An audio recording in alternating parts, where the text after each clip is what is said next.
encore une fois de rester fidèle au programme de Sénégal 7 l'actualité à temps réel mbokk yi dal leen ak jàmm ci seen tribune d'actualité wi di entretien gi dalal Mouhamadou Lamine Bara Lo jiite office national de la formation professionnelle di directeur bi waaye nekk membre Diomaye président donc fas yéene sekk ak moom ay tomb yu soxal tolluwaay réew mi kilifa gi amaat nañ mbégte di la dalal fii ci jotaay waxtaan wi sur Sénégal 7. jërëjëf yaa Moussa di la sant téléspectateur ak internautes yi sur Sénégal 7 yëpp. am mbégte donc ñëwaat fii ci Sénégal 7 fu ma yàgg ñëw mu nekk mbégte aussi ñëw bokk plateau bi ak yow répondre sa invitation. voilà ngi fas yéene waxtaanee des questions d'actualité yoo xam ne. amal na njëriñ sénégalais yi ñoo am ci suñu point de vue bu baax a baax. c'est important niki noonu dañuy ubbee waxtaan wi ak. actualité concernant li nga xamante ni moom mooy ñiy dawal Jakarta maa ñiy yëngu ci wàllu moto taxi mu mel ni am na ndogal gu nguur gi jël ngir jéem a réguler assainir seen secteur bi waaye mel na ni révolte am na ci seen boor ndax jàpp nañ ne xëy na démarche bi gënulu leen ba coow lu ne am na ci ba gis nga fi mu ne nii woote nañ conférence de presse ña leen jiite ñu ngi àddu ci ëtt yéenekaay ngir revenir ci li nga xamante ni dogal gu tukkee ci nguur gi la alors face à pareille situation monsieur Lo lan moo ci sa njàngat. alors je pense déjà foog ñu xool problème bon bu ñu ko mënee tuddee problème Jakarta maa ni fan la jógee. benn ci poñ yi nga xam ne foog ñu xool ko mooy année yi ñu jàll. te peut-être amaana lu ñu bàyyee gudd la donte ñu ngi ci wut ay saafara. mooy jeunesse bi situation bi ñu nekkoon amuñu débouché. moo tax bi affaire moto taxi amee Jakarta ñu bëri sóobu ci. donte sax Sénégal amaana xeetu moto bi wala xeetu taxi bi xamuñu ko woon ba doon dem sous région bi man par exemple dama yàgg Mali. donc dawal moto def ay courses wala Burkina yàgg na fa mais Sénégal quand même phénomène bi dernières années yi la ñëw. donc li ko accéléré mooy amaana condition de vie réew mi manque de perspective insertion yi. dawal taal sa moto nag dox say courses mu nekkoon débouché pour jeunes yu bëree bëri. donc phénomène bi nekk fépp peut-être commencé yenn région à l'intérieur du pays mais daj fépp donc jeunes yi nekk ci en grande masse. donc aujourd'hui li gouvernement bi def mën nañ ci am ñaari njàngat. benn bi mooy ñëpp tey ji Sénégalais boo jël mën na laa wax ne xeetu moto taxi amul organisation am na désordre et le rôle de l'État mooy ñu organiser ko mettre de l'ordre pour plus de visibilité ndax y a une question de sécurité derrière aussi. jafe na tey jii nga taal sa téléphone suba ba ngoon dugg Facebook wala sax TikTok wala fenn doo gis kuñ sàcc motoom wala ñu agressé ci moto yi. nekkul ne ku yor moto da ngaa bon. nekkul ni yor moto yëpp dañuy sàcc. mais li am solo mooy fekkee am nañ benn problème de sécurité bu jógee foofu. teg ci manque d'organisation bi tey jii day jaadu ñu taxaw organiser ko. ci organiser ko nag mooy ñi koy yor nekk ay sénégalais am ay papiers. nguur gi xam ne ñii kat amaana li ñuy def ñu ngi ci suturloo mu ne dama leen koy yombal accompagner leen ba nga xam ne amin wi dina yomb. te yaa Moussa yow boo jëndee sa moto. wala sa mag jënd ko jox la ko wala sa yaay jënd ko jox la ko. liñ lay laaj lépp tey jii pour régulariser war nga ko mën a am. exactement donc warta mën a nekk coow ndax lii laal yëf yi rek mooy comme ni ko benn waay di waxee kaay leen ñu baax wala kaay leen ñu yombal kaay leen ñu rafetal. loolu nag ku nekk ci lu baax am perspective bu baax tey jii war ngaa mën a ñëw ci loolu d'autant plus que organisation boobu en tout cas pour man ñii xam ne dañuy liggéey nekk ci dina leen saafaral lu bëree amaana ñu bëri ci ñoom tey jii. ak tali bi ñi nga am ay jafe-jafe yoo xam ne bu ñu ko lijjantee ñoo am seen i papier mais loolu dina jeex beneen perspective bi ñu ci mën a am mooy tey jii état mënut a taxaw ne damay arrêté. parce que naroon naa la interpeller dogguma la. sur le comment. kaay baax moom jafewul kenn bañu ko. mais naka lañ koy doxalee est-ce que jàppoo ni ñoom peut-être démarche bi ngeen adopté. wala diir gi nga xamante ni moom ngeen leen tënk. fi léegi nangami bu ngeen deful nangam sur le comment. est-ce que nekkul débat man je pense que déjà. amul lu bees déjà. 3 mois li ñu leen di def ni 3 mois tamit. non déjà li ñu leen def loolu du lu bees nekkul lu ñu créé mu dal seen kaw. loo xam ne tey jii avant état di ñëw di si àdduna dama koy yombal sax ñoom. fa la ñu waroon a commencer. exactement donc xam ne am na nu situation bi demee xam ne y a une réalité boo xam ne mënuñu ko ignorer. moo tax état bi jël 3 mois benn fan ñaari fan ba téeméer bu manqué fukk. 90 jours ngir ñu mën a dem donc je pense tey jii délai bi baax na. waaye sax li ëpp solo man tey jii même fekkoon ne ñoom diñu ne délai bi tey dafa xaw a tuuti pour man li ëpp solo mooy ñoom bu ñu amee ay organisation wala ñoo am ay cadre yu leen regroupé mais les autorités ubbeeku nañ ngir mën a waxtaan ak ñoom mën nañoo ñëw ne ñun kat bëgg ñu 3 mois jàpp nañ ne 4 mois mooy gën ndax lii état sax mën na ci d'accord ak ñoom bu baax pour des raisons mais nag bu ñu bëggee taxaw rek contester ne duñ def subaa day am jafe-jafe te foofu tamit li jar a leeral mooy lan. beneen démarche ngay comprendre tey jii le président de la république le premier ministre le ministre mën nañu taxaw toog ne ñun kat bi ñu ut nguur ay jeunes yu bëri ñoo ñu jàppale. amaana ñu bëri si ñoom tey jii ngi si Jakarta yi. kon daal loolu nañ ko bàyyi ci suuf ndax bu ñu ko defee dinañ ne mécontentement mais defuñu ko. bi ñoo xam ne lii jafe-jafe la ñoom ñu woote jub ak jubal ak jubbanti ñu xam ne kat jafe-jafe la foog ñu jéem kaa di saafara ko ngir mu gën a nekk njariñ ci ñëpp. ça veut dire qu'il y a pas de calcul électoraliste derrière. donc volonté de bien faire de l'organiser xam nañ ne nag y a un prix y a un coût. volonté politique amu ci. non xam nañ ne tey jii. parce que de l'autre côté am na ñu jàpp ne sax. Jakarta maa ni seen révolte yi am na ñu ci làqu ci ginnaaw bëgg cee dugal mbiru politique. waaw loolu mën naa nekk mais li ma bëgg a wax mooy. autorités yi ko jël. xamoon nañ ne bu ñu ko jëlee du ñàkk dina am ñu contesté. mais boo gisee malgré loolu ñu nangu kaa jël parce que dañoo xam ne lii mooy njariñu réew mi. moo tax ñu fa leen moo tax ñu jóg dox ci donte am na ñoo xam ne amaana bokk na ci Jakarta maan yi te ñoom lañ te voilà te affaire bi dina dal seen kaw mais li am solo moo ñu dem ci loolu. maintenant naturellement duma ci sori parce que tey jii mënuma la am indil un élément factuel mais dans l'analyse quand même surtout bu ñu gisee affaire bi ni mu jógee. on a l'impression qu'il y a des gens yoo xam ne dañ ciy profiter mais loolu moom du loo xam ne lu extraordinaire lañ te jàpp naa ne autorités yi nga xam ne ñoo nekk ci ñoo jël décision yi di ko suivre. ils vont faire le nécessaire mais en tout cas. Sénégalais boo jël tey ji xam na ne lii gouvernement bi bëgg ci organisation secteur boobu njariñ la te dañoo jóge ci assise du transport am luñ ci tënk ñu war a ànd dox jëm ci tey jii moto yi la yeneen acteurs transport yi am na élément yu leen concerné yu ñu war a corriger yoo xam ne naturellement dinañ fa dem beneen yëf yi nag mooy amaana comme ni ma ko waxee dans l'introduction xëy jafe na ci réew mi donc jël sa moto di dawal am lay sutur loolu baax la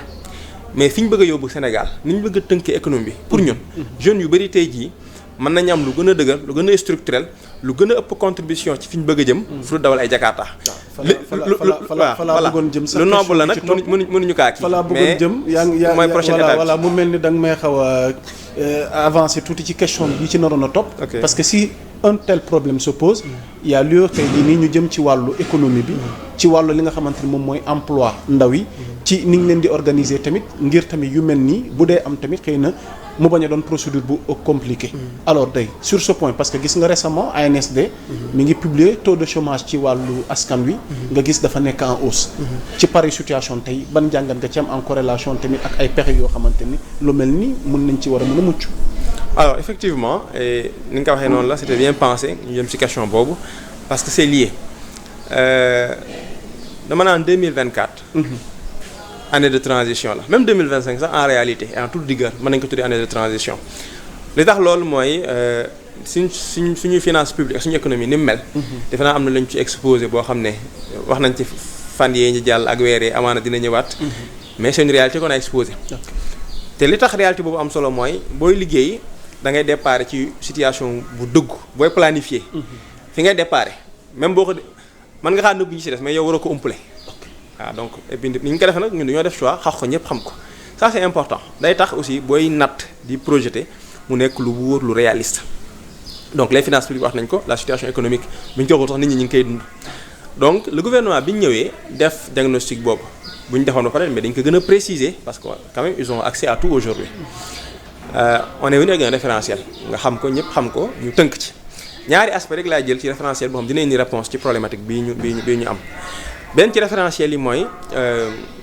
aménagement du territoire dans tous les sens Sénégal tey jii dafa am ak goxaan yoo xam ne ku nekk am na lu la yàlla may lu ñu xam am na activité yu fa am effectivement am na activité yu ñu fa mën a développer le gouvernement tas goxaan tënkee ko ñoo xam ne dina am cohérence ngir intervention aussi gën a am impact mais mu nekk goxaan yoo xam ne lu nekk rek bañ sukkandikoo fa la leen yàlla may ci ressource wala nam bindoo lu fa nit ñi mën a suturlu am na fa ndax Sénégal du dëkk bu rëy loolu nag li ngay commencé ci fànn yëpp mooy bonne gouvernance du ma ci sori mais loolu mooy li ngay lal léegi aménagement boobu dans chaque zone dafa am ay secteurs yoo xam ne dañ koy prioriser si je prends l'exemple tey jii pôle Diourbel Louga boo xoolee dans le référentiel ñu ne pôle boobu kat li nga xam ne tey jii moo war a nekk secteur yi ñu fa gën a dooleel mu am potentiel de création de valeur ak d'emploi lu mel ne agro-industrie la lu mel ne plateforme logistique yi la lu mel ne xeetu tourisme ak artisanat la boo jëlee fu mel ne Ziguinchor même domaines yi ñooy ñëwaat nga jël yenn zones yu mel ne ay Kédougou wala Matam da nga ci fekkaale les industries extractives parce que dafa nekk. exactement voilà loolu bonne gouvernance bi indi équité bi bu jàllee li ci topp mooy accompagner principalement les acteurs économiques sénégalais. ndax ñun dañoo gëm ne Sénégal wala ni ñu koy wax ci Afrique sax continent d'avenir rek bu ñu ko dee wax ñun africains wala ñun Sénégal yi fi dëkk dafa war a commencer ci ñun donc lépp lu ñuy def rek acteur économique sénégalais citoyen sénégalais njariñam moo ci jiitu lépp donc l'environnement des affaires ak les acteurs économiques on les accompagne mais surtout derrière pour revenir aux jeunes il faut faciliter la création d'emploi ak création de valeur ñooy ànd ndax kenn du jël nit jox ko am xëy ndax costume dafa rafet wala coiffure dafa wala santam dafa la neex c'est parce que y a un projet économique viable y a un investissement dans un environnement viable boo xam ne bu ñu ko defee ki ñi jël di ko liggéeyloo mi ngi créer loo xam ne entreprise bi moo ngi ciy am retour moom mu ci gis boppam foofu nag ngir mu def loolu moom wàllu ni ñu koy waajale mooy ñëwaat mooy l'aspect de la formation et de la qualification Sénégal nag bokk na ci problème yi fi am mooy manque de qualification professionnelle du ma yem ci ne manque de diplôme parce que tey ji ñu bëri amaana am nañ diplôme ñenn ñi sax mën nañu am ab master mais am nañ ko ci domaine yoo xam ne amaana marché de l'emploi insertion bi demeewul noonu wala ñu am ko domaine yoo xam ne par rapport aux perspectives de l'économie ay buntu bëriwuñ ci donc muy aajowoo jeunes yooyu ñu waajal leen moo tax le président de la République ne sur le référentiel à l'horizon 2050 am na objectif u former 5 millions de techniciens mais dans l'urgence sur les 5 prochaines années à commencer par maintenant dañu am 700 000 techniciens yi ñu war a former te formation boobu nekkul ne jeunes yoo xam ne dañoo war a dem rek ñoom toog ci ay banc pendant 2 ans di ci jëlaat temps ngir mën a insérer wu à côté de la formation diplômante le président de la République daf fi jox ay orientations le ministère nekk ci pour qu'on fasse de la formation qualifiante et rapidement parce que tey jii am na secteur yoo xam ne am na potentiel d'emploi yoo xam ne ñi nga taxaw bëgg a recruter mais des jeunes formés dans ces domaines là day des ça pose problème et très souvent même dans des domaines yoo xam ne ñun dañu koy fàtte par exemple dans le domaine du BTP tey jii mais il y a des niches, il y a une capacité d'absorption aujourd'hui de main-d'œuvre, de techniciens. Donc c'est ce travail-là qu'on a commencé. te xam naa le président de la République def na ci yitte joo xam ne le premier ministre suñu ministre de tutelle suñu Moussa Ndiaye Sarré ministre de l'éducation ak ñi yor ISEP bi ñu ngi ciy liggéey boo xam ne les Sénégalais verront et ça c'est très rapidement que démarche politique de l'emploi am na yoon bu ñu ci jël mais yoon bu durable la nga xam ne emploi yi ñuy créer objectivement day justifié wu ba pare création de valeur bi ciy topp dina tax entreprise yi leen employé duñu leen jël pendant 6 mois rek génne leen wala dara mais parce que y a un modèle qui est viable donc il y a une réponse boo xam ne c'est une réponse holistique parce que emploi ni ñu koy créer lu jëlal ma nit rek subventionné nañu ko fay c'est le cadre l'environnement bi tax emploi du durable si la ñuy intervenir donc en amont c'est la qualification des acteurs qui doivent travailler et en même temps aussi dans l'amont aussi il faut le dire la viabilité de l'environnement et tey jii Sénégal moo la joxe exemple rek agriculture élevage le premier ministre ci campagne législative bi mi ngi koy wax notamment bi mu demee Grand Yoff mi ngi naan jeunes yi est-ce que tey jii d'accord ngeen pour dem bay c'est une question qu'il faut poser pas parce que dafa jàpp ne les jeunes tey jii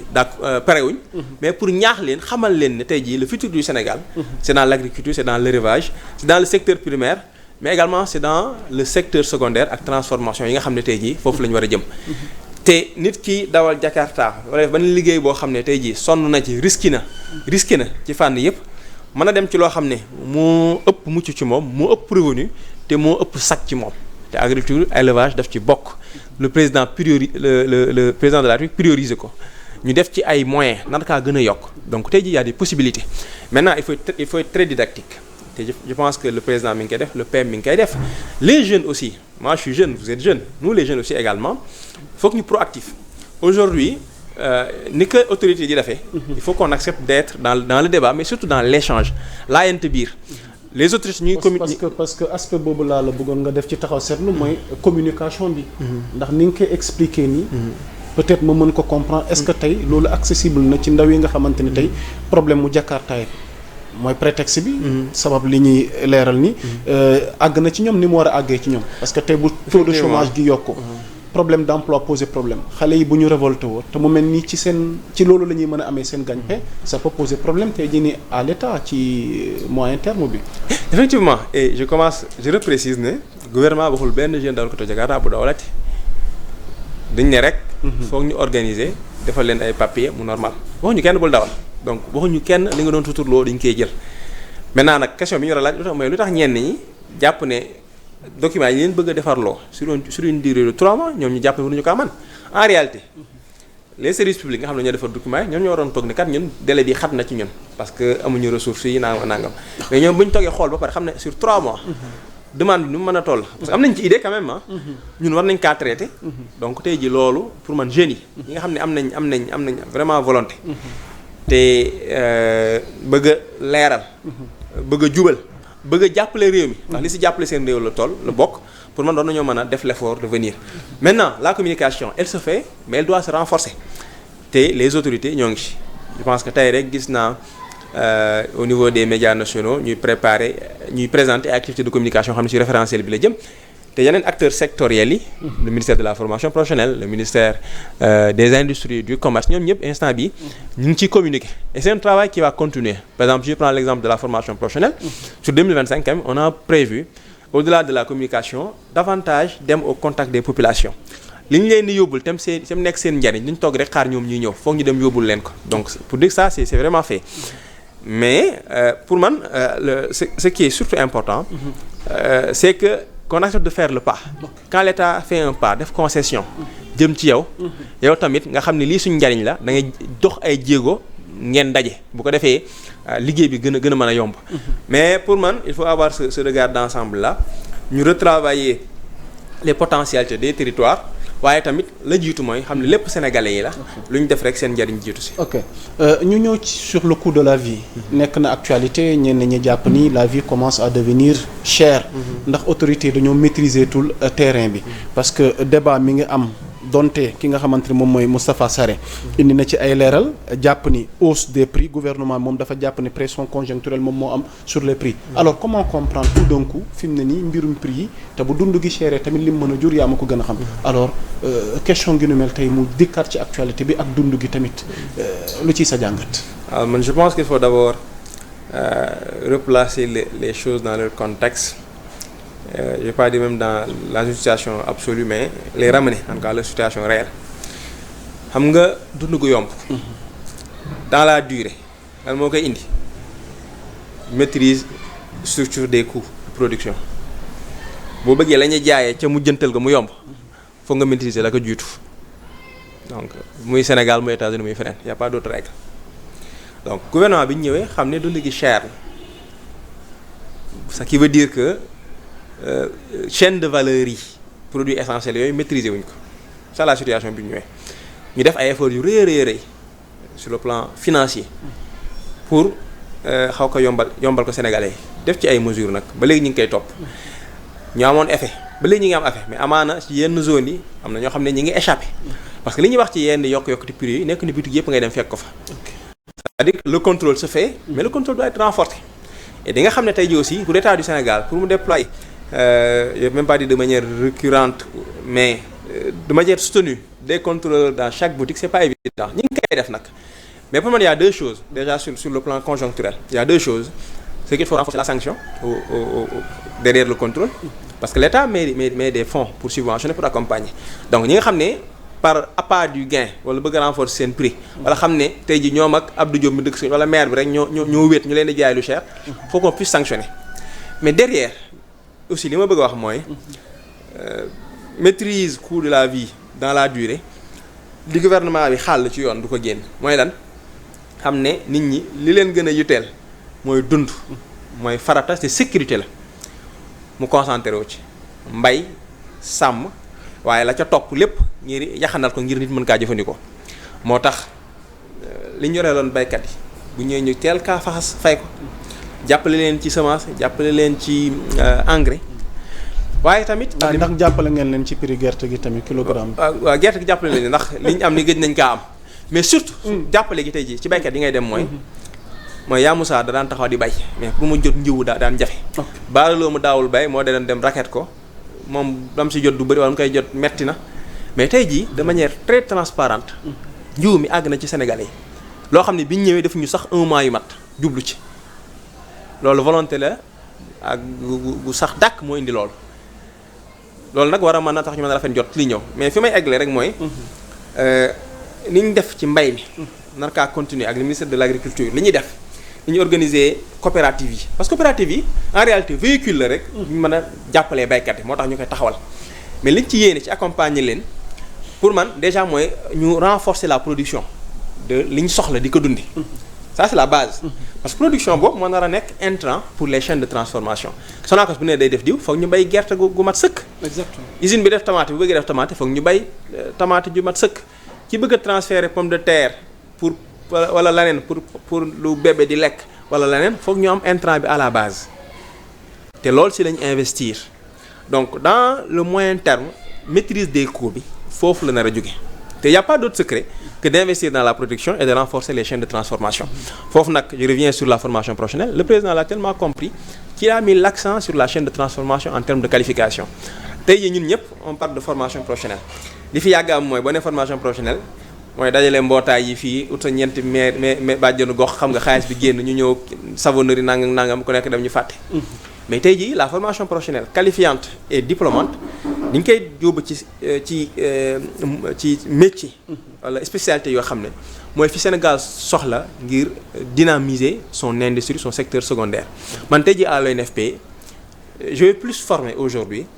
si nga xam ne moo laal industrie ak li nga xam ne mooy support industrie lan laay gën a former tey mooy ay électriciens industriels ay mécaniciens industriels ay techniciens froid lépp lu jëm ci conditionnement lépp lu jëm ci conservation sécurité hygiène pour accompagner démarche transformation bi ñu bëgg à côté également le BTP ak loolu parce que loolu mooy li ñu soxla donc maîtrise coût de la vie nga xam ne essentiellement lekk am li ñu mën a wax ñu sant Cissé dund gi yokk na yëpp lekk tax ñuy wax. parce qu'on a un problème voilà donc loolu fi ñu ñëwee mooy renforcer la production mais surtout rapidement la chaîne de transformation parce que amaan produit bëri yi ngay importer muy cher si yow la jóge woon dem li tax mu cher nag mooy déplacement bi ak création de valeur bi nekk ci chaîne te yow defoo ko et y a rien d'extraordinaire dans l'agroalimentaire dans les domaines techniques le Sénégal a assez de ressources humaines maintenant ce qu'il faut c'est former des techniciens c'est pas seulement former des ingénieurs soog seeni bureau mais boo yi nga xam ne tey jii am nañ bac am nañ BFEM jàng nañ métier te bënnagul nga jël leen gën leen dugal ci loolu gën leen préparer ba nga xam ne industrie yu ñu bëgg a teg ci pôle yi nga xam ne ay sénégalais ñoo ko nar a mën a liggéey ñoom ñu liggéey ko ngir coût de la vie bi gën a wàññi donc ça c'est résultat boo xam ne au moins tu l'as sur le moyen terme. Maintenant autorités yi ñu ngi def ay efforts ci subventionner ak maintenir prix yi donc je pense que c'est le contrôle qu'il faut renforcer à ce niveau et à côté donc accélérer les efforts qui sont faits yi nga xam ne ñun ñëpp tey jii xam nañ ne fu baax la nar a yóbbu Sénégal. ok ñu ñëw sur la gestion des finances publiques. gis nañ xibaar goo xamante ni fan yi nekk na débat ma bëgg am sa njàngat ci li nu mel mooy que ni Ousmane Sonko di premier ministre dafa centraliser fi mu ne nii wàllu dépense yi à son niveau nga xamante ni moom moo koy valider. te loolu liñ ci miin mooy am na un ministère wala un département boo xam ne moom mooy jëm ci wàllu finance. ñu bëri jàpp ni finalement dafay gën a renforcer dooleem ba finalement on a un PM hyper wala super puissant alors li nu mel noo ko jàngate. alors déjà man fi may commencer mooy un PM puissant hyper puissant dans la mesure où aujourd'hui c'est le premier ministre qui coordonne l'action gouvernementale. te premier ministre waaw te non seulement moo koy def. waaw mais jàpp naa ne ni mu koy defee nii. gëwuma ne mas na ñoom premier ministre bu koy defee nii. ndax tey jii ñun ñi nga xam ne amaana ñi ngi liggéey sous son autorité implication bi mu ci am ak suivi bi mu ci am jàpp naa ne bu fekkoon ne PM yi fi jàlloon amoon nañ ko ak régime yi fi jàlloon amoon na loo xam ne mënoon naa defar bu yàgg-yàgg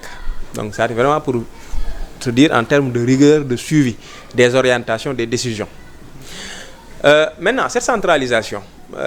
pour man tout ça foog ñu dugalaat ko dans un contexte bien précis benn bi mooy le premier ministre aujourd'hui il a une équipe et des services. Donc c'est pas la personne du PM mais c'est la primature dans son ensemble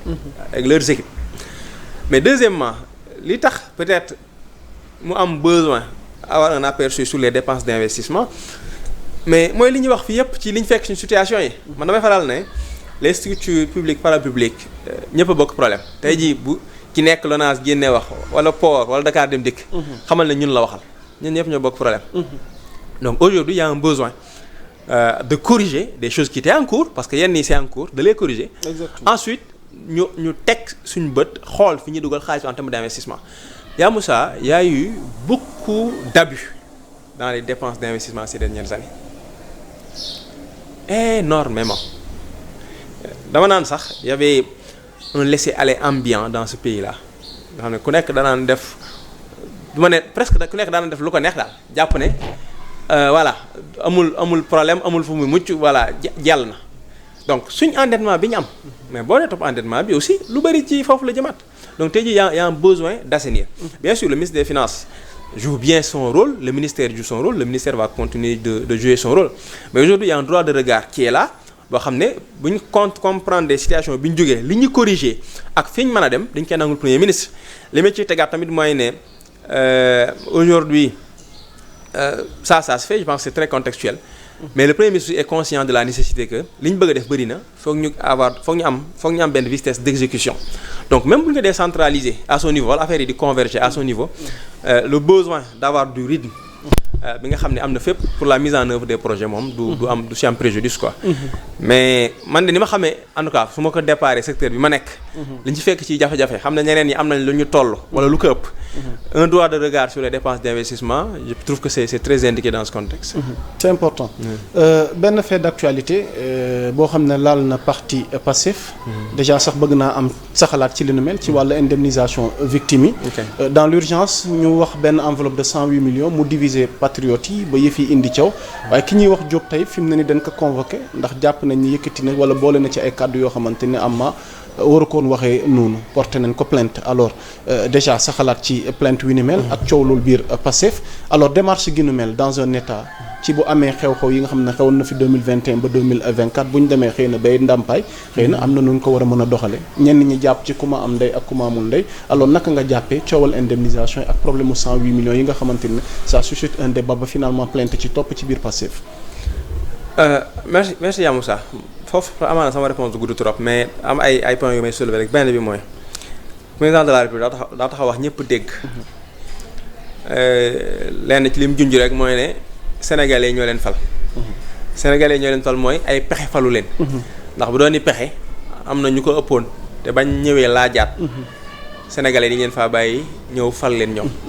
donc yaakaar moo tax sénégalais yi fal leen te ñoom tamit ñun xam nañ ne jàpp commencé ko ci kilifa gi ne liggéeyal sénégalais yi ca nañ ko bëgge ci ay principe mooy tax suñu ànd yàgg ñu ak sénégalais yi mu taxawaat wax gouvernement am commencé fa mu gën a kawe donc c'est proche collaborateur ne leen jub ak jubal ak jubanti moo ñu boole amul lenn luy mooy loolu loo xam ne solidarité am na ci wala njàppale am na ci donc il est extrêmement intransigeant sur ces questions là damay wax loolu pour leeral ne donc ni ko ñenn ñi di yëkkate débat yooyu affaire mbuxum ak c'est très loin de ça parce que c'est pas les orientations du président de la République il y veille personnellement je dois dire ensuite ce qui s'est passé mooy lan il y a des Sénégalais et ba léegi ça continue yoo xam ne ils ont été impactés ci affaire manifestation c'est pas forcément des gens de Pastef d'ailleurs et ça les gens l'oublient c'est pas forcément des gens de Pastef qui ont été impactés ci événement yi fi xewoon ñenn ñi am jëli ci ay maladies ay problèmes ay séquelles yoo xam ne dañoo soxla taxaw le parti Pastef def ci li man lépp di profito di rafetlu di sant encore ku mel ne Fatima Mbengue ndax am na liggéey bu ñu ci def Fatima Mbengue ñoom Habib Kane ak ñeneen Pastef jàppale ses militants mais Pastef yemul ci ay militants jàppale un ensemble de Sénégalais yoo xam ne de près ou de loin am nañ ci ay jafe-jafe ñu taxawu leen bu baax a baax a baax a baax mais Pastef ci action de solidarité bu daa am fu mu yem ba léegi arrêté mi ngi koy continuer mais également c'est des Sénégalais yoo xam ne ñu ngi si ay jafe-jafe amul si bépp Sénégalais bi am jafe-jafe ak ci noo ko mën a amee loo xam ne sa réew waru taxaw waru laa taxaw loolu amul Sénégalais bu mën di doon ak bu mën a ci jafe-jafe mën nañu xool fañ cee jaarale mais rôle état sax existence am loolu la assurer la sécurité de ces populations te boo nee sécurité lutter contre les vulnérabilités appui daf ci bokk donc ñooñu nga xam ne ils sont touchés par les événements appuyé nañ leen mais am limite yu des il y a pas meilleur acteur que l'État pour les appuyer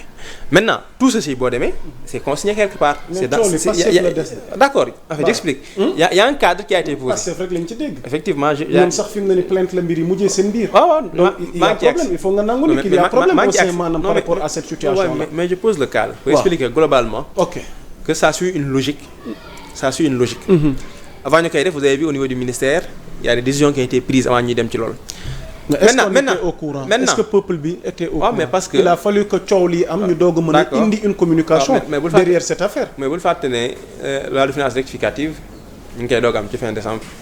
ok ça c'est un élément et c'est des cas qu'il fallait traiter en urgence ça a été fait léegi nag coow bi ci am c'est deux choses mais Pastef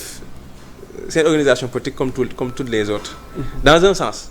C'est une organisation particulière parce que am na lu ñu réussir loo xam ne amaan nañu ko réussir bëriwuñu mais bu ñu fàttali ne ay sénégalais ñoo fi nekk. Il y a du très bon il y a du moins il y a du problématique. Très bon ba nag moo ci ëpp macha allah. Maintenant coow li. c'est pas les instances du parti. c'est des ennemis qui se réclament au parti pour X raisons ñooy am seen i coow. te tey jii je pense que c'est heureux d'un certain côté ñoom ñoo am seen i jafe-jafe à parti bi àdduwu ci pour soutenir ci kenn wala pour ci kenn dafa leen bàyyi ñu régler en tant que sénégalais. tey jii convoqué nañ Diop Taïf wax dëgg yàlla xaw ma lan convocation bi lan la dans le sens gis naa convocation bi mais comme binduñu ci biir li bu génnee dinañ ko xam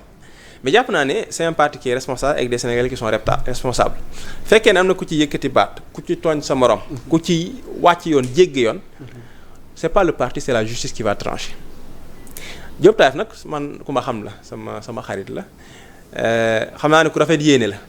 wax dëgg yàlla coow nag mënta ñàkk ci yëf yi mais liñ ci am solo rek mooy wax jooju bi mu yëkkatee aussi ginnaaw dans le premier ministre wax na ci leeral à l'Assemblée son ministre de tutelle porte-parole du gouvernement wax na ci donc tey jii assez d'éléments pour apprécier ñu xam ne fii seddoo amu fi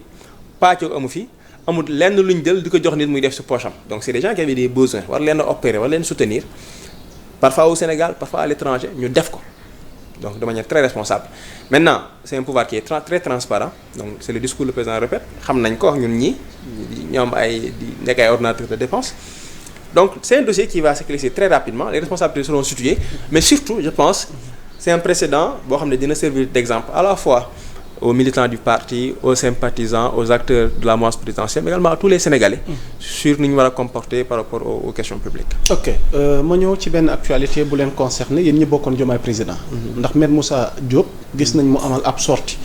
waaye mel na ni mi ngi continuer di tirer sur Ousmane Sonko. li xewoon nag. biir Diomaye président peut-être di nga ci dikk indil ñu ci ay leeral la waaye jàpp na ni amoon na ay démarches yi nga xamante ni peu catholique yi fa amoon ci doxalin wi waaye mel na ni sama mbokku taskat xibaar yombaluñu ko la tâche waaye épisode du Diomaye président bi d'abord dafa continuer di exister ba tey wala exister tul alors Maître Moussa yow lan nga jàpp ne xëy na moo xew biir Diomaye président ba mu am une telle attitude à chaque fois mel na ni du leen yombalal dara lan moo xew réellement bi Ousmane Sonko décidé ni kat buy jëm ci élection législative yi dafay dem ci propre bannière mu mel ni il a tiré des leçons ci yi fi xewoon par le passé mais coow li ba tey mi ngi continuer di am voilà ce débat là donc alors Mouhamadou merci beaucoup mais fi may commencer ci poñ boobu mooy Maître Moussa Diop qui est chef de parti je pense waaye dafa bokk Diomaye président donc moom chef de parti responsable donc il a sa lecture des situations il a sa propre logique donc côté boobu vraiment c'est de manière très souveraine qu'il agit donc j'ai pas de commentaire particulier maintenant pour revenir sur Diomaye président bi ñu koy créer et ça c'est le discours même qui a précédé la création de la coalition mais Pastef dañoo ma sa wax ne li ñuy ànd ak nit ñi sans condition ça il faut le rappeler très souvent ànduñoo ak nit di gagner pour pàcco donc sax gëm naa ne ñoom nekk ñu ci pàcco Maître Moussa Diop nekkul ci pàcco mais ça c'est le discours donc dañuy ànd ils allaient vers des élections ñi nga xam ne gëm nañ ñoom position bi ñu nekk man leen jàppale nañ dem man bi may ànd ak ñoom man par exemple officiellement bokk ma Pastef mais bi may dem ci coalition bi. daanaka Pastef non fa laa bokk sax dëgg yàlla de conviction d'ailleurs. avant d'aller et aujourd'hui aussi c'est ça mais bi ñu fay dem. c'est cette conviction pour nous il y avait quelque chose boo xam ne baaxul ci Sénégal. fi mu ñu jëme woon baaxul déjà metti woon na fallait que le Sénégal am une rupture et les idéaux yi nga xam ne Pastef porté woon nañ ko ñu gis suñu bopp bu baax doon ko dund suñu bopp ci la ñuy ànd ak ñoom ñeneen ña fa ñëw ñëpp tamit ci loolu lañ nee nañ ci loolu lañ ñëwee donc ça c'est extrêmement important donc bi ñu dem ci législative mais le premier ministre dafa woote ñëpp ñëw toog man j'étais là-bas ñu expliquer dañuy dem élection ci dans un contexte d'urgence il l'a dit naturellement y a le précédent élection yi jàll coalition yi lim jur ñun ñëpp ñu gis ko te loolu du lu ñuy seet dañ ko gis ñu tiré les leçons décidé na ñoom kat dañuy dem mais si bannière Pastef la ñu demee parce que au-delà des leçons tirées il y avait une contrainte de temps te boo bëggoon à la base dans chaque département chaque commune nga def commission électorale bu def au choix des candidats duñ nar a jubóo déjà biir Pastef kese c'est un problème il faut le reconnaître donc le PM a pris la responsabilité de s'assumer avec le Pastef comme véhicule et de faire des investitures donc y a beaucoup de gens yu bokk ci biir coalition bi yoo xam ne investir nañ leen. ñu bëree bëri tey jii ñu ngi assemblée bokk ci coalition bi investir nañ leen. à côté aussi le président de la République mi ngi continuer di responsabiliser des cadres des chefs de parti des chefs de mouvement qui sont dans la coalition. donc je pense que maintenant la coalition mi ngi fonctionner maintenant nag amaana am na ñoo xam ne vitesse bi ñu bëggoon mu fonctionner ko wala attente particulière yi ñu ci amoon amaana kilifa yi ñoo fa jëmal. foofu nag pour man de manière très responsable il faut s'assumer ñi nga xam ne jàpp nañ ne ni coalition bi doxee baax na ci ñoom wala perspective yi convenir na leen mais qu'il le fasse et qu'il s'assume ñi nga xam ne dañoo jàpp ne coalition bi jël na yoon boo xam ne tey jii baaxul wala du lañ waxante woon ñu assumer ko aussi. Diomaye président. mi ngi continuer di exister ba léegi. mi ngi continuer di exister man yëgu ma ne tas na. yëgu ma ne tas na mi ngi continuer exister. et aux dernières législatives les leaders de la coalition impliqué nañ bu baax a baax ci campagne bi ak déroulement élection yi. ok donc daanaka li nu dese ci waxtu bëriwul kilifa gi ma ñëw ci benn point boo xam ne bëgg naa ci am sa jàngat. parce que ñu bëri dañu jàpp ne xanaa réew mi léegi ku bokkul ci projet bi wala ku jàppale wu woon projet bi maanaam bul séntu ndombal tànk quelles que soient tes compétences. donc il y a eu un cas muy bu Samba Ndiaye bi récemment il y a eu la nomination polémique de Xawa Bokar Li Ousmane Sonko génn na àdduna ci. alors ma bëgg am sa njàngat par rapport à cette situation concernant ci doxalinu dëkk bi. non là moi je pense que peut-être il y a des gens qui soulèvent ce débat parce que peut-être ñenn ñi am nañ crainte mais quand on regarde les faits. boo xoolee les nominations officielles. Vulgarisés et moins vulgarisés. Il n'y a pas que les gens de Pastef, il n'y a pas que les gens de la coalition. Aujourd'hui, il y a combien de techniciens aujourd'hui dans des postes stratégiques yoo xam ne bokkuñu Pastef politique ñu def ñu dara parce que des gens compétents ñu xam avérés éprouvés ñu bàyyi leen wala ñu woo leen ñaata nit ñoo xam ne bokk nañ ci régime précédent jege woon nañ ko parfois duñu ay acteurs politiques yu kii yoo xam ne maintenir nañ leen. ak ñoo xam ne tey jii ay sénégalais lañ ànd na nguur gu ji fi nekkoon am ay soxla sur la chaîne internationale yoo xam ne Sénégal mën nañ cee renforcer wu Sénégal jàppale leen ñu dox jëm si loolu. ça veut dire que le président comme ni mu ko waxee tey jii c'est le président des Sénégalais il gère l'intérêt des Sénégalais dans leur grande majorité. Après il y a une chose qu'il faut reconnaître c'est que aujourd'hui le président de la République bu waree confier ay responsabilités am ñoo xam ne biir na ko ne am nañ compétence bi. waaye rawatina ñoo bokk conviction c'est très normal mu privilégier ñooñu te mi ngi koy def au cas par cas maintenant y a des cas particuliers benn laa si jël mooy soxna Awa moom ñu dem CNRA. pour man si madame Tall madame Ly était cohérente avec elle-même du xaar bañ koy nommer ci poste boobu ça c'est ma conviction. parce que pour man boo dee revendiquer parce que on est amis sur Facebook je lis c'est pas si cas bi rek depuis longtemps boo dee revendiquer noblesse d'une certaine manière di revendiquer yenn positionnement yi man de bi fi Macky nekkee président Macky Sall bu fekkoon ne damaa yitewoo bokk ci nguuram wala jaruñu ci entre comme ni ko yenn gars yi daan defee dinaa ko def moo ko bëggoon gëm naa dinaa ko am ci nu yomb mais damaa xam ne kii ni muy doxee ay principe am lim gëm lépp bokkut ak man moo tax lu laal ci moom lu dul lu ma sama kii sénégalais may ma war see jot jéem ma kaa lijjanti ci moom.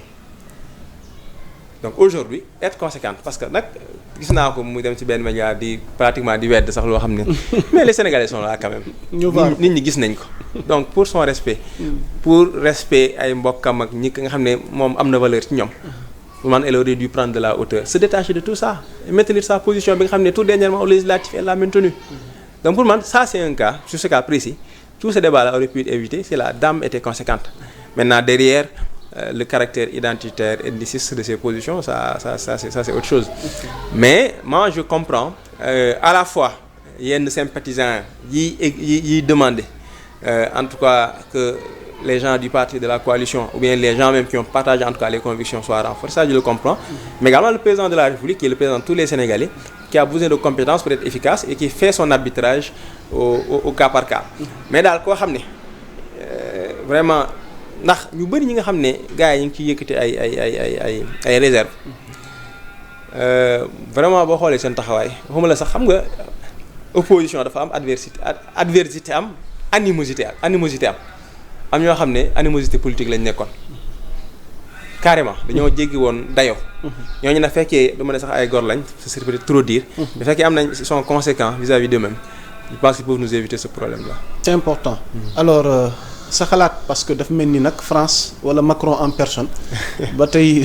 dose tontu Sonko bi moom maanaam digéré gu ko quoi donc mu mel ni Ousmane Sonko def na une réponse historique boo xamante ni nag moom loo ko contre ñëpp ci d'accord donte ñenn ñi am nañ réserve parce que dañuy ragal conséquences yi mu mën a jur vu nos relations yi nga xamante ne am nañ ko ak métropole bi naka nga jàngatee boobu la sorti Ousmane Sonko mais ma soxla ci une analyse géopolitique ak Sénégal tey jii nii. Excellent. Voilà lim ci mën a am donc sur le plan mondial parce que ça a été repris partout. Excellent. Donc mu doon loo xam ne moom ñëpp a ko waxtaanee. ma bëgg ci am sa xalaat. En fait moi je pense que bu ñu tegee sax épisode bii nii. boo jëlee la France ak Macron ces 2 mandats là mais boo doon xool même dans la production scientifique sur les questions politiques étrangères. La place de la France dans le monde sous Macron. Mais gars yu bëri dañoo bind yenn ñi ay livres pour montrer comment est-ce que nag ni Macron yàq place France sur la scène internationale. Ça c'est avant le président Sonko et cette question-là. La gestion de la politique étrangère de la France. Maintenant bu ñu ñëwee ci cas bi je pense que Sonko avant muy agsi fii muy agsi. avant de Diomaye agsi fii muy agsi. seen position suñu rapport ak France mais de manière générale suñu rapport avec les partenaires dafa yàgg cohérent si lañ nekk léegi. La souveraineté c'est pas nouveau, c'est un discours qui est là et aujourd'hui dans les actes ñi gis pas ñu ciy teg. La question de la présence française tey jii rien ne justifie cette présence-là. Qu'on le dise ou qu'on ne le dise pas, rien ne justifie cette présence-là. Exactement. Le contexte des années 60 bi nga xam ne peut-être pour X raisons ça avait justifié et toujours pas à notre avantage tey jii amatul. Donc c'était forcément une question de temps. Et le président de la République wax le 31 décembre annoncé qu'on est seen départ prochain. C'est cohérent, on s'y attendait objectivement. Maintenant, aujourd'hui, en termes de conséquences, mais il n'y a rien de particulier. Parce que le Sénégal, c'est un pays qui veut une prospérité en s'appuyant sur sa souveraineté avec une économie locale et endogène. Une économie endogène dynamique. Donc, les autorités, ils sont en train de prendre toutes les dispositions. Et, angle, le Sénégal se prépare à se renforcer. La France, c'est une puissance, il faut le reconnaître. C'est une puissance. Mais toutes les puissances ont des contraintes. Et la puissance, et ça c'est vraiment de manière doctrinaire, la puissance elle est relative. La France a le code. Ce que tu nous dis, Sénégal, le président de la République, le Premier ministre, tant que nous sommes soudés, c'est une relation avec les populations, par le travail, par la transparence, par la bonne gouvernance, on a une menace extérieure que nous devons craindre particulièrement. Donc c'est être transparent avec les Sénégalais, faire preuve de bonne gouvernance, mettre l'accent sur les priorités, travailler. Deux États-Unis di keneen ku ñuy titre. Li ci des nag mooy lan le Sénégal mënut a tëju. C'est pas possible. On est obligé d'interagir avec les autres. Il faut juste s'assurer que dans cette interaction-là, que les intérêts stratégiques, que les intérêts vitaux des Sénégalais soient protégés et renforcés. Donc aujourd'hui la France c'est beaucoup de bruit, peut-être même Macron, parce que même Macron je pense que ñu bëri France d'accord ñoo ngi moom. Mais ce qui est important, c'est que le Sénégal, sachant que le Sénégal soit cohérent. On a une force armée aujourd'hui, des forces de défense et de sécurité. yoo xam ne école yi français yi génne fa la ñuy génne de. Exactement. ñenn jóge nañ fii Sénégal dem ci école français yi gën a mag ci wàllu sécurité armée major fa Sénégal gi am na fi boo doon dugg laaj ci biir armée bi. on a des colonels yeneen yu dem dans des écoles. dafa major ci kanamu ñëpp. États-Unis sax defe naa am na fa Sénégal def na ko fa. yaa ngi gis donc en matière de réflexion on n'a pas de souci. En plus la défense du Sénégal se fait au regard des menaces du Sénégal jànkonteel. Et je pense qu'à ce niveau, le Sénégal est préparé à faire face à ces menaces dans son environnement. Donc daal li am solo. sëñ Ndiamou Sa mooy li ñu nekk mooy liggéeyal Sénégalais yi te garder suñu lien de confiance. Ok voilà. mu mel ni xam naa ci question boobu la ñuy yëkkatee jotaay waxtaan bu fekkee amoo lenn loo ci dolli surtout tamit di fàttali internautes yi moom mi ñuy dalal moom mooy le directeur général de l'Office national de la formation professionnelle Mouhamed Lamine Bara Lo en tout cas ndaw yi daal wàllum emploi yi tamit ñu ngi leen ci séntu mais surtout côté formation mi ngeen taxaw leen ci lu bëri. effectivement tamit xëy na looy tëjee ci wàllu parce que ba tey mel na ni xibaar yi ñu jot am na ñuy continuer di jël yoonu géej gi. jàpp ni xëy na waruñu fi mën a am une bonne formation waruñu fi mën a tekkee waruñu fi mën a jëriñee seen réew ñu tëjee ko jotaay waxtaan wi rek. loolu c'est un problème li ma doon wax léegi laay commencer 2024 c'est une année de transition 2025 c'est également une année de transition mais d'impulsion aussi les deux la formation professionnelle dafa fondamentale moo tax président de la République jafe na conseil des ministres yàlla te tudd ko. parce que lépp lu ñu bëgg ci création d'emploi lépp lu ñu bëgg ci travail décent conditions de vie décentes des Sénégalais. ci qualification lay jaar. et l'État a mis les moyens man ONFPD sama ministre de tutelle Moussa Ndiaye Sarr mi may jàppale bu baax en termes de moyens. le président suivant les orientations du président pour dire que donc aujourd'hui ñu ngi ciy dox. et les efforts vont s'accélérer aujourd'hui le ministère dans un dialogue de gestion boo xam ne mësta am mi ngi poser des pas donc pour la mise en œuvre et la territorialisation de ces interventions à tous les niveaux. donc ça man dama lay assurer yaa Moussa di assurer suñu téléspectateurs internautes yi que l'offre de formation professionnelle une offre pertinente dina agsi ci ñoom canam gën a yombe donc ñun ONFP ñu ngi ci jouer suñu rôle à travers la formation qualifiante dans les différents pôles territoires aujourd'hui par rapport aux besoins l'ONFP met un dispositif qui va former te ma ko doon waxee dinañ lancer bala moo yàgg benn plateforme boo xam ne dina gën a yomb ci ñëpp yaa Moussa dina mën a toog këram créer compte am joxe son profil xool les offres de formation postuler suivre dossier am jusqu'au bout tout ça c'est pour que Sénégalais xam ne lii pour ñoom la li nga xam ne mooy seen njariñ te ñenn ñi ëmpule ko ñu xamal leen ko ba recréer de l'espoir mais également recréer un cercle vertueux Sénégal la ñu am ñu leneen te Sénégalais yi def nañ yaakaar boo xam ne ci alternance bi yaakaar boobu foog mu réussir te am nañ ci yaakaar donc di la sant ci invitation bi bu baax a baax di sant waa Sénégal 7 di sant di nuyu tamit waa Touba Mbacké sama waa dëkk ñoo xam ne tamit jàmbaar lañ ci li fi xew lépp donc di leen sant bu baax di leen xamal ne aussi le président de la République ni mu ko fi Sénégal gi yëpp mais un accent particulier quand même sur le département de Mbacké qui est le premier département du Sénégal en termes de démographie. Il y a énormément d'actions qui vont se faire dans le département pour les renforcer dans la qualification pour les renforcer dans les opportunités économiques waaye fexe ba lépp luy xeetu xëy muy góor muy jigéen muy mag muy ndaw ci dëkk ba ñu yombal ko jàppale ko xalif général des mourides waaye defal ko ñu fa dëkk di ay citoyens te njayoo ko donc kontaan loolu ci invitation bi ñaan yàlla ñu gisewaat ay yoon incha allah ci ay tawfeex incha allah di ko jaajëfal soxna tuuti ak Babacar ca régie ba di jaajëfal coordination bi bu ma limee juum di leen wax ni le programme est en continu sur Sénégal 7 mbokki jaa ngeen jëf wasalaam